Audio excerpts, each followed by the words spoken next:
ينفقون في سبيل الله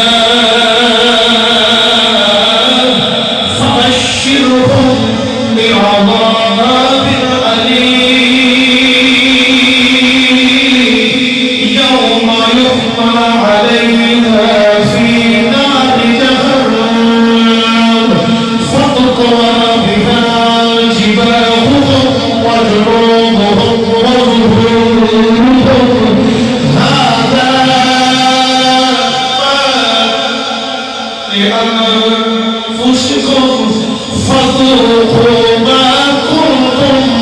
تكنزون. अल्लाह की नाम ने इरशाद फरमाया ओ लोग जेड़े सोने और चांदी नू बचा बचा के रखदे हो वला युनफिकूना फी सबीलिल्लाह उन्होंने मेरे रास्ते के अंदर खर्च नहीं करते माल जोड़